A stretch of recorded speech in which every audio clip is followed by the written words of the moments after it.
Hey guys, in today's episode I'm going to show you how to turn propagated branches into full living trees like this. Welcome to Garden Logic TV, where we grow smarter every day. If you want to propagate your branches, this is our mulberry branch from the last episode. You need to make sure you're doing a lot of things the correct way. If you just put this into a dead soil, it's not going to do anything, it's just going to die. So what I've done is I've used this cover crop here. This is actually a sweet potato plant that's native here in the Philippines. It's called galai. It is a living mulch. This is a very good ground cover. It protects the soil underneath. That's what the branch needs to make roots, is it needs a warm earth, not too hot and not too cold. So this serves as an insulation.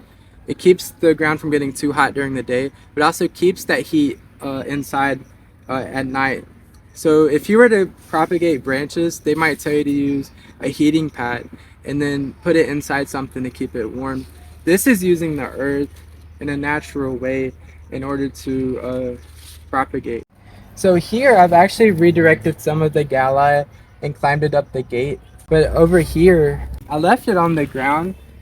The reason why is I'm preparing this soil for my mulberry propagation. So this was already planned ahead of time. So here this is where I'm going to propagate my mulberries here. So in this docu-series, I'm showing you how to grow more food in less space. And one way to achieve that is actually growing these in clusters. So I'm going to cluster these up into three.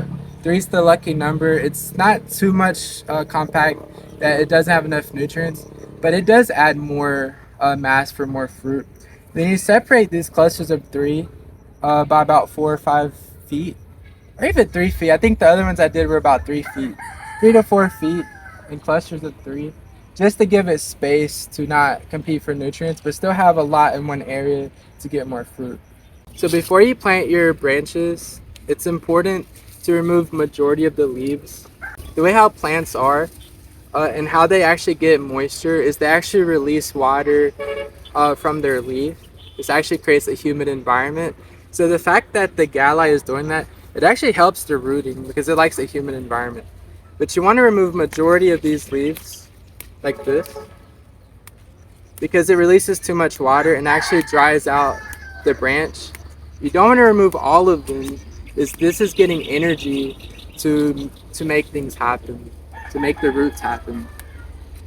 So remove majority of the leaves. So I've left just the top part. And then you want to remove the tip of the branch, which is right here, because it's going to keep growing. It doesn't know that it was cut. The only thing this part of the tree knows is to grow. So you remove the top. So now it can't grow anymore. It's going to redirect the energy and the nutrients to the roots. And I'm going to plant this underneath all of this galli here. So if you look here, there's a lot of life. This soil is ready for propagating. I'm going to plant these in clusters of 3 right here. But if I just throw the whole branch in, like just shove it in, I could damage these nodes here and then it's not going to root. So I have a piece of metal rebar that I'm going to use just to poke a hole. Just like that. That way I don't damage these nodes. I'm going to put it in slowly. I'm going to put it about 3 nodes deep. So 1, 2, 3. So you don't want to put too deep because it can actually rot. The water tends to stick the lower you go down. So you want to put at least 2 or 3 nodes in because it has more rooting points. I'm going to do 3 of these.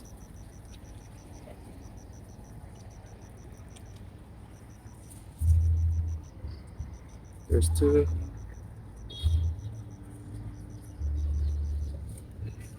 There's 3.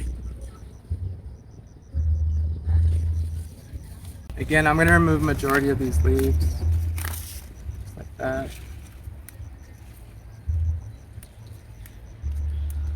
And I'm going to put at least 3 nodes, 1, 2, 3, underground in the holes I made already. Just do it slowly so you don't damage the nodes.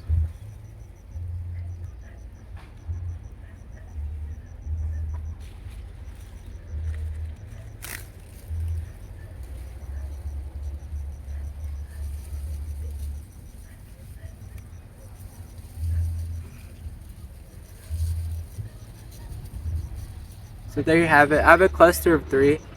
And what you can do, I'll show you an example, is you can actually like, I'm not gonna do it now, but you can actually braid these like this, in and out, like this.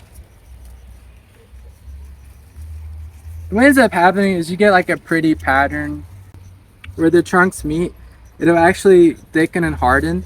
It can actually osculate, which is a really cool thing you can do. I'm not gonna do it now. I'll do it later. But I'll show you here. I've already started my osculation process here. You see this? I've actually braided 3. These mulberry is very bendable, and as it grows, it's gonna thicken and harden. It's gonna scrape the bark, and it's gonna actually create. They're gonna connect into a single trunk. It's just gonna have this pretty braid design that grows upward. It just looks pretty. That's why I do it. These are still young, but after a year, it's gonna be really pretty. Okay, so I planted my first cluster of 3. I'm actually gonna tie these together just to keep it more structured so it doesn't like fall over in the wind. But the next one I'm gonna propagate is actually the Moringa that I cut in the previous episode. But the way how you propagate that one is different than this one. Let me show you how. So this is my Moringa tree that I cut in the previous episode. And you can actually propagate this one differently than the mulberry, because this is really easy to propagate. You don't really have to prepare your soil much at all. In fact, this one here, I got this from my neighbor, and I just threw it in the ground. I didn't prepare the soil, it just came, I just threw it in the ground. And I mean, look at all the growth it's made since then, right? I mean, it grew a lot. So you don't have to really prepare your soil, but it does help to prepare it a little bit. And what I'm gonna actually do with these is kind of make a hedge like this, just to kind of keep it out of the way so I can grow more food in a smaller space. So I'm gonna grow it in a hedge. Now what trees do, or all plants for that matter, is they actually prepare the soil that is benefits them. So these are all clones of the same tree. So these will actually just naturally graft underground, become a single organism. You can even osculate it like I showed you earlier by making a living hedge. I could take branches here, tie it to a branch here, and these will actually fuse together and make a living hedge. But we'll get to that in a future episode. For now, the only thing you have to do is, because this tree has already prepared the soil for itself, and this is a clone of itself, by putting it close to the mother tree, this one, it'll actually root quicker than just putting it in a dead soil. So I'm just gonna plant it close to the mother plant in a hedge formation. Again, this one, the Moringa, it's really good at propagating, really easy. It's really good at osculating, where you make a living hedge.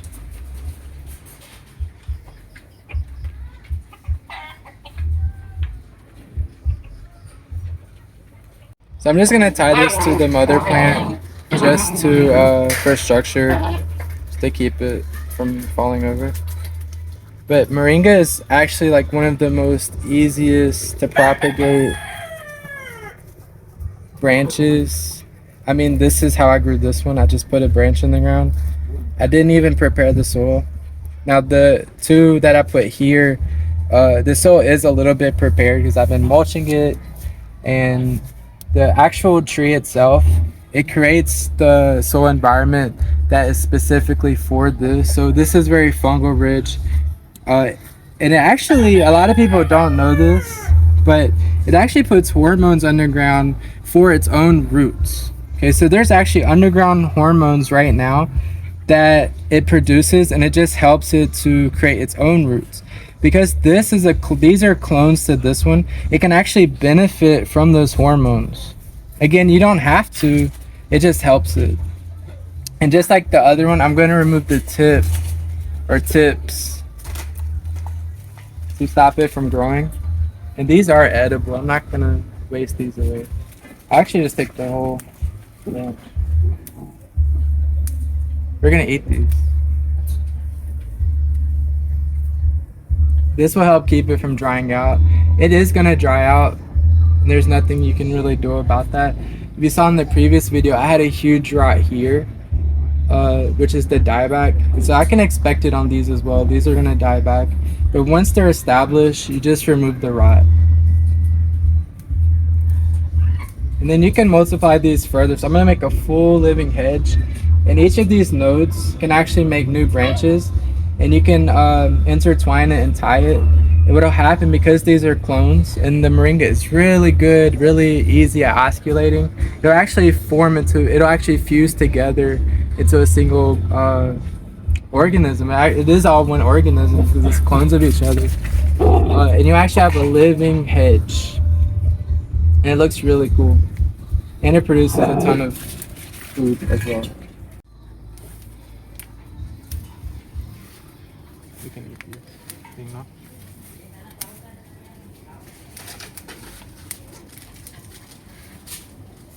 So if you want to see our living hedge where these are all osculated and have this very cool design where the branches are actually fused, make sure to subscribe so you don't miss it. Thank you for watching Garden Logic TV, where we grow smarter every day. If you want to see more videos like this, make sure to subscribe and watch our next episodes. Thank you.